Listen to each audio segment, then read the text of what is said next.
Hey, what is going on, everybody? It is Charlie. I'm here with Garrett. Today, we're with another episode of VE Movie News.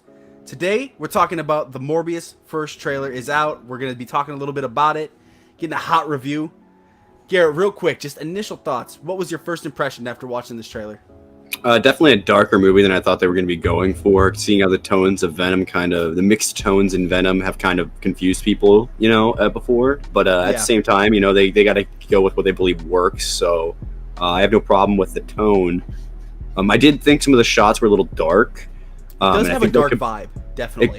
It could become a problem in the theater with some scenes. I'm sure they've lit them well enough. It's just in the trailer. Sometimes when it's on a compressed screen like I was watching it on, it can look a little darker, but we'll see. I'm sure the movie looks fine. It didn't look like it was going to be a particularly beautiful looking movie, though, just off the top of my head, but that doesn't mean anything.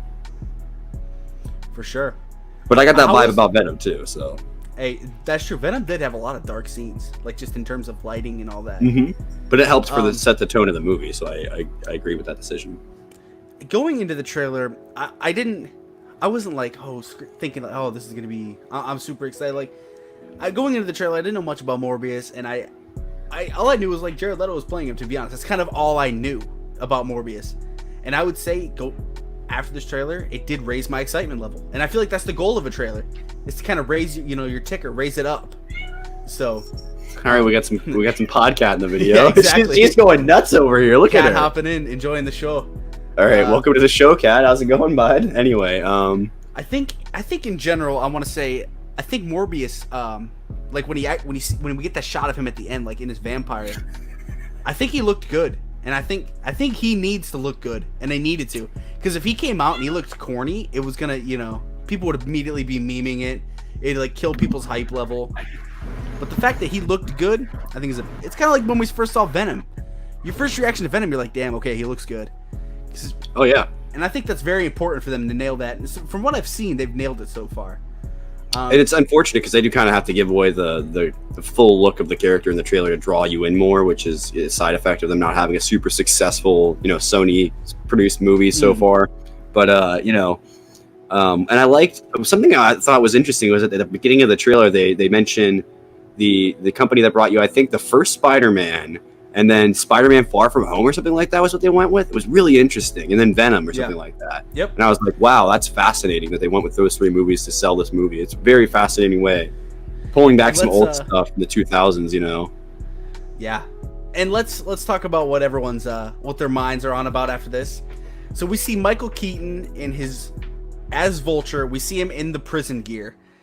So that kind of lets everyone know right away Spider-Man's connected to this. Like, whether they're going to connect certain things or just use the characters, the fact that we see him in his prison gear, it hints at the possibility of potentially, we were talking about this. It definitely shocked me. I was not expecting to see Michael Keaton in the Morbius trailer. I will definitely say that.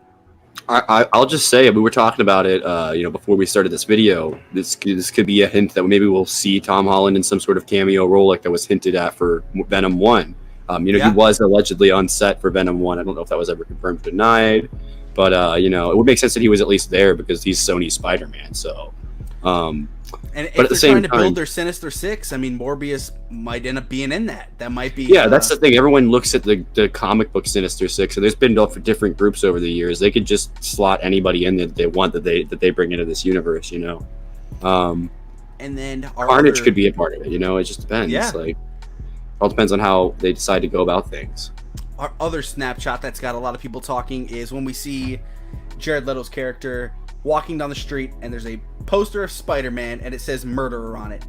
I believe someone went back and it's actually it's the Rami suit of Spider-Man, so it's like the PlayStation 4 version. People are like, well, why would they pick that one? They probably didn't want to pick the MCU Spider-Man right now. I'm guessing that's going to be changed before the movie comes out. Maybe it won't. But the main point is we see Spider-Man there. It says murderer. Last time we saw Spider-Man, he was accused of killing Mysterio. So this is clearly right after it. They're letting us know, hey. It's finally tying together a bit. Yeah, they're letting us know when Spider-Man's done with that, he's hopping over here. And I'm down with it because I liked Venom. We got Morbius this year and we got Venom 2 this year. That brings me to what I want to ask you about, Garrett. How is your hype right now for Sony's Marvel Universe? How are you feeling about this?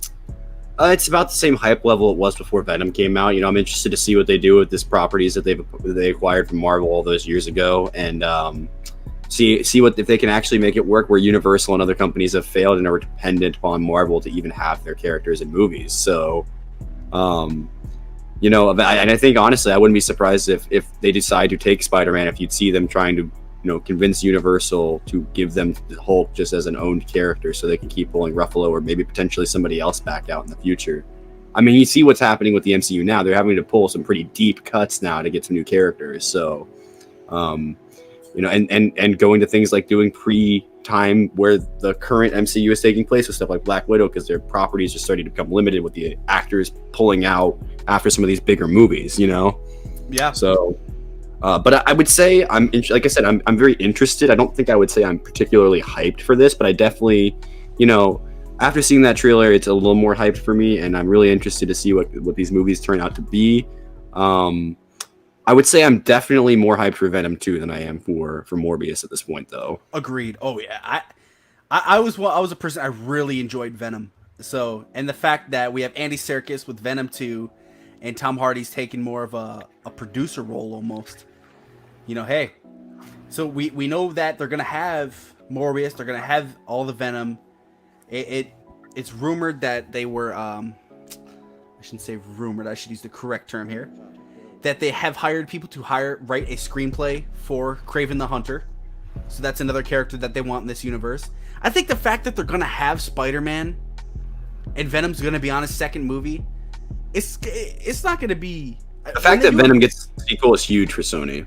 Yeah, it's a good sign, and you know, hey, you got to start off somewhere. And if this all builds to a Sinister Six movie with Spider-Man fighting all these badass dudes, I'm down. Listen, like, here's what I'll say: the DCEU completely turned things around in 2 movies with Aquaman and Shazam. So if anybody can do that, you know, and Aquaman wasn't perfect, but it did enough to change and shift the tone of the whole franchise for someone like who is the director of Shazam? I can't remember, but anyway, somebody like that to come in and do something interesting that hadn't been done previously in the franchise. So absolutely interesting going forward. Shazam was such a nice change of pace. It was David F. Sandberg was director. Yeah, and I don't even know other things. I'm sure I've seen other Sandberg things. I just don't know it off the top of my head. But, you know, like, it's just like, you know, somebody can step into a movie that nobody's really interested in at the time that it's announced, you know, except for some deep cut fans like me who were like, Shazam, what? That's been slated? All right. You know, like, yeah. And yeah, I don't know if you remember, I was following that movie for like the year before it came out, and I got you hyped for it, you know, like, so. Oh, definitely. That's gonna be a good one. All right, so yeah, I mean, that'll be it for this Morbius, guys. Hey, look out for more Morbius info when it drops, and more Sony's Marvel Universe when it comes out. It's definitely something we're gonna be keeping an eye on. We'll be bringing it to you as it comes.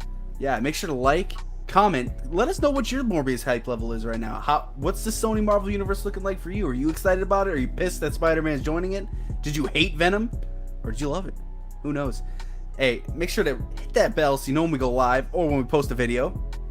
And we'll be back soon. Peace!